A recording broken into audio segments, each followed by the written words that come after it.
Oi, gente, tudo bom? Como que vocês estão?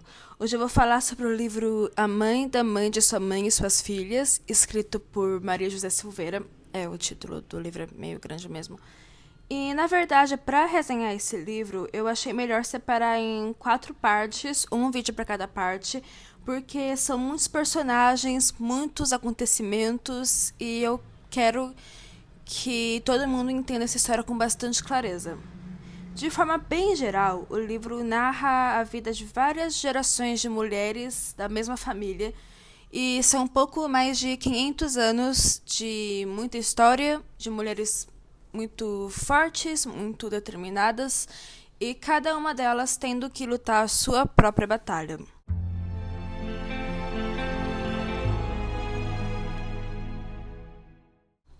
A história começa com Inayá, uma índia da tribo Tupiniquim, que nasce no exato dia em que os portugueses chegam ao Brasil. Ela teve uma infância muito feliz e cresceu ouvindo histórias sobre o dia em que ela nasceu, porque foi o mesmo dia em que os caraíbas chegaram. E da mesma forma que ela cresceu ouvindo histórias sobre o dia do nascimento dela, ela também cresceu vendo os portugueses pela costa transportando mercadorias, principalmente para o Brasil. A Inayá ela não tinha nenhuma característica especialmente única, a não ser por uma marca de nascença em um formato de triângulo. E é uma característica só dela e que vai ser vista ao longo de várias gerações dessa família. Passa-se o tempo e Inayá fica interessada num adolescente português chamado Fernão, que trabalhava transportando esses carregamentos de pau-brasil, né? E, na verdade, na primeira vez em que a Índia chega perto do rapaz, ela não parava de dar risada. Tocava no português, dava risada. Cheirava, dava risada. Olhava o cabelo, dava risada.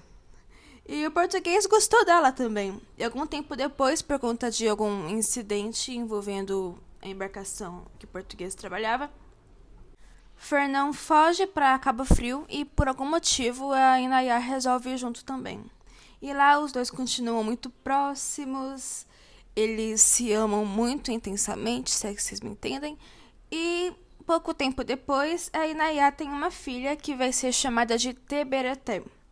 E aí, quando a Tebereté tinha mais ou menos 1 ano de idade, o lugar onde ela morava junto com os pais foi atacado por uma tribo tupinambá. O Fernão e a Inayá morrem nesse ataque, mas a criança Tebereté é resgatada e levada para a tribo dos tupinambás, onde passa a viver como um deles.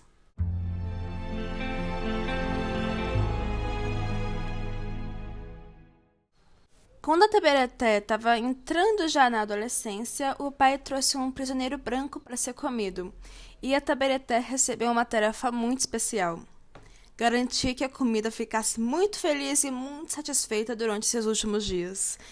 E essa tarefa de fazer a comida ficar feliz envolvia não só dar banho, não só enfeitar, dar comida, mas também muito amor intenso, se vocês me entendem. Aí, nessa coisa de deixar o europeu feliz, ela acaba engravidando. Aí o tempo passa, o europeu vira comida, a Tebereté agora fica a esposa de outro cara, e a filha nasce. E os pajés deram a ela o nome de Sarri, porque eles pressentiam que algo horrível iria acontecer à tribo. Diferente da mãe e da avó, a infância de Sarri não foi muito feliz. Naquela época, os europeus já estavam tocando terror, já estavam desmatando um monte de pau-brasil, mais do que eles já estavam desmatando antes. E traficavam também animais em troca de espelhinho, né? E a Tabaretê, ela gostava desses artefatos que eram trazidos pelos portugueses. E ela queria muito, mas muito mesmo, ter uma faca. E um dia, quando os portugueses chegaram na costa trazendo um monte de trambolho, a Tabaretê se agarra a um desses portugueses para tentar pegar a faca dele, mas ela é derrubada e acaba caindo em cima de um prego enferrujado. Poucos dias depois ela fica doente, não dá para saber exatamente se foi por causa do prego ou se foi por conta das várias doenças que os europeus trouxeram para o Brasil. Mas independente do que fosse, a filha, Sarri, se oferece para ir lá na floresta buscar uma planta rara que poderia curar a mãe. Só que a menina, assim que ela vai para a floresta, ela nunca mais volta. Sarri não viu a mãe morrer e Tebereté nunca mais viu a filha.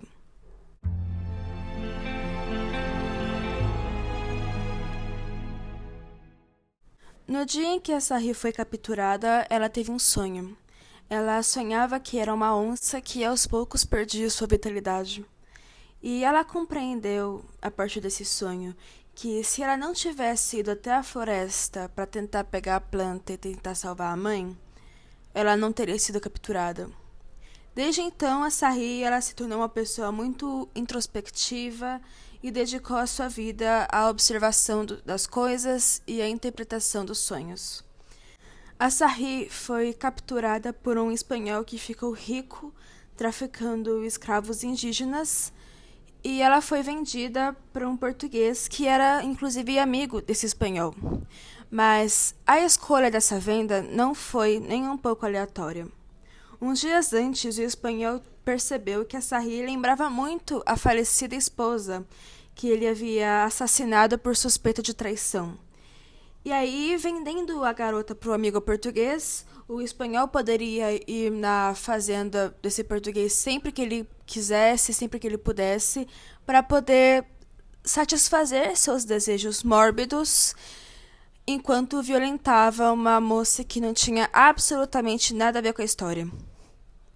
Certa noite apareceu na fazenda do português um padre jesuíta que não gostava da Sarri porque ela não prestava atenção nas missas e estava sempre no mundinho dela, mas ele também queria proteger tanto a Sarri quanto os outros índios escravizados, até porque ele sabia que o espanhol, traficante de escravos, não era um bom sujeito. Ao longo dos vários estupros, a Sarri engravidou várias vezes, mas só uma gravidez vingou. E ela teve essa menina chamada Filipa. E depois que a menina nasceu, nem o espanhol nem o padre foram vistos novamente. Passa-se algum tempo e a Sarri tem um sonho que previa a sua morte, mas ela achou que a Filipa pelo menos estaria a salvo. No mesmo dia em que a Sarri morreu, a Filipa foi capturada e vendida como escrava.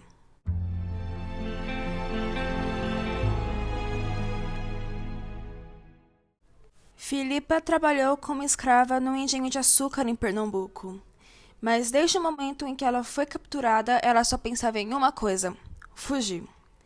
Ela trabalhava juntamente com outros indígenas escravizados e também com africanos, né?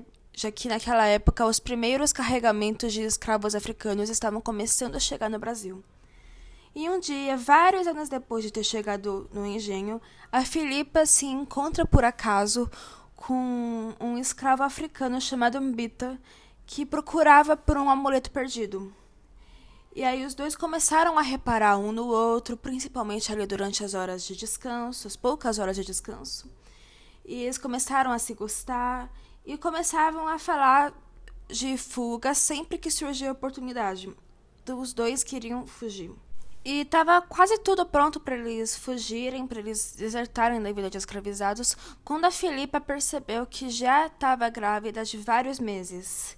E mesmo assim, ela queria fugir do mesmo jeito, mas Mbita achou melhor que os dois esperassem até a criança nascer.